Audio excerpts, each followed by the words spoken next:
Welcome to this evidence-based explainer on bilateral vestibulopathy.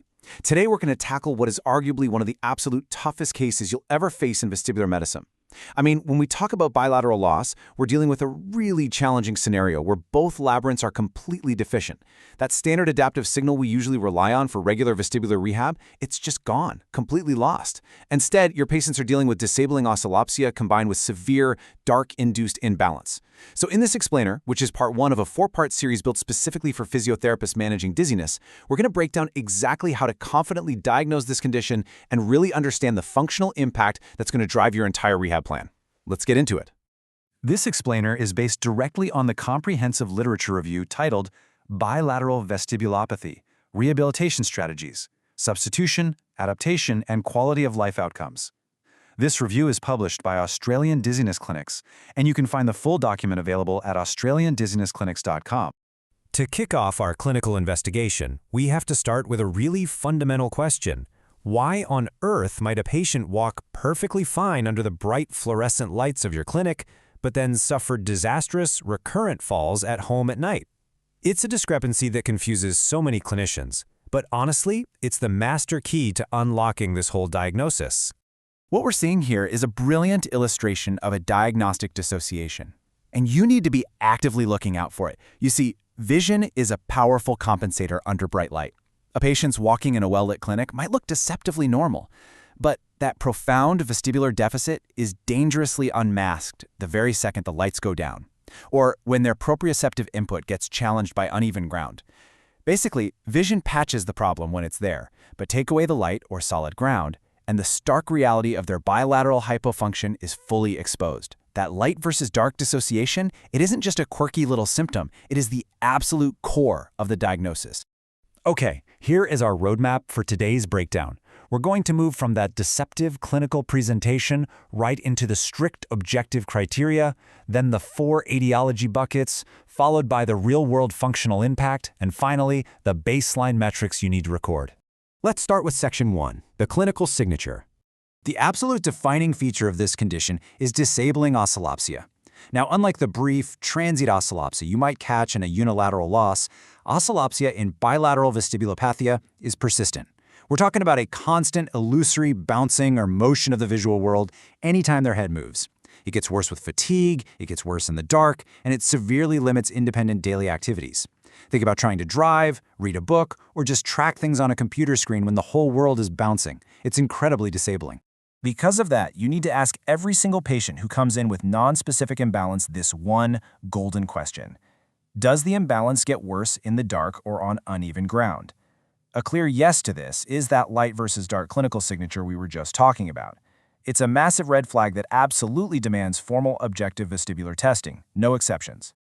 All right, moving to Section 2, the Bárány Society 2017 Diagnostic Criteria.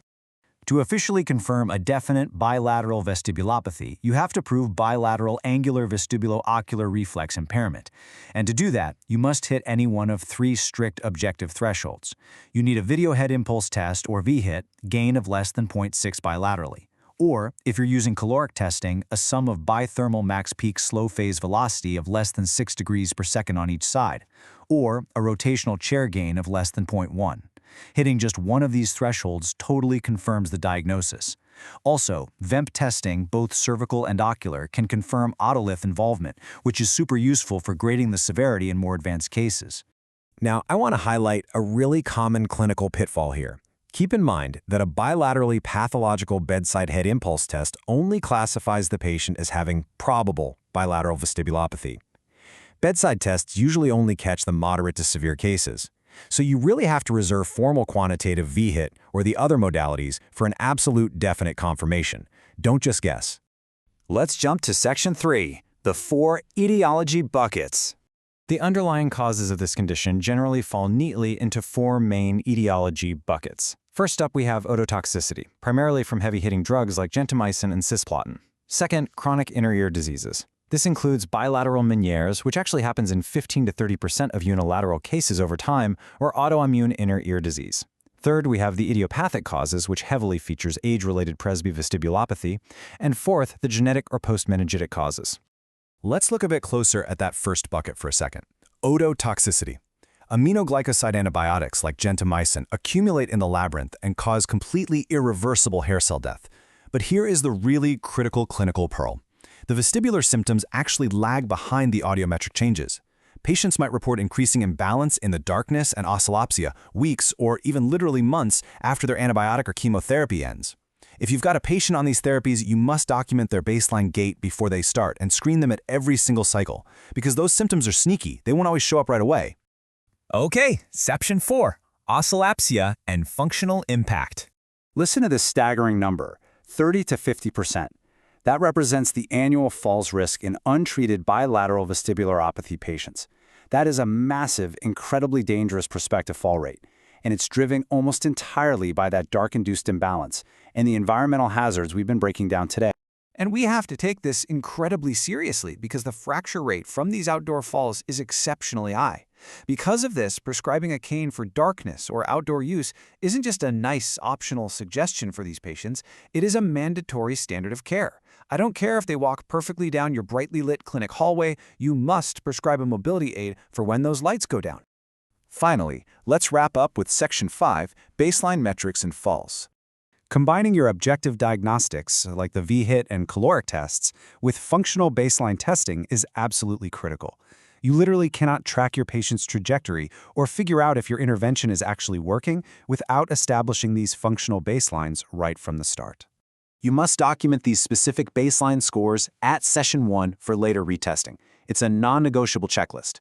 Get a Dizziness Handicap Inventory, or DHI, which is commonly above 50 at presentation, showing severe handicap. Get an Activity-Specific Balance Confidence, or ABC scale, which is commonly below 50%. Conduct a functional gait assessment, looking for scores below that 22 out of 30 falls risk threshold, and measure dynamic visual acuity. A drop of 3 lines or more indicates severe functional gaze instability. Document all of these. And one last really quick clinical warning before we finish up this diagnostic phase. A perfectly normal Dix-Hallpike test does not exclude bilateral vestibulopathy. Patients with bilateral loss can, and quite frankly often do, have superimposed subclinical BPPV that just confuses your whole assessment. So don't let a normal or even an abnormal BPPV screen blind you to the underlying bilateral hypofunction. You have to look at the whole picture. That brings us to the end of our diagnostic foundation. In part 2 of this series, we will cover substitution strategy, specifically how to use the cervico-ocular reflex, saccadic substitution, and proprioceptive reweighting to actually fill the void of that absent vestibular signal. For additional resources, including the full literature review, the clinical cheat sheet, audio overviews, and the rest of this series, visit AustralianDizzinessClinics.com. Please subscribe to the channel and leave a rating to support the series. But before you go, I want you to ask yourself, how many of the quote-unquote clumsy patients currently sitting in your clinic are actually hiding a profound bilateral deficit the moment they step into the dark? Think about it. See you in the next explainer.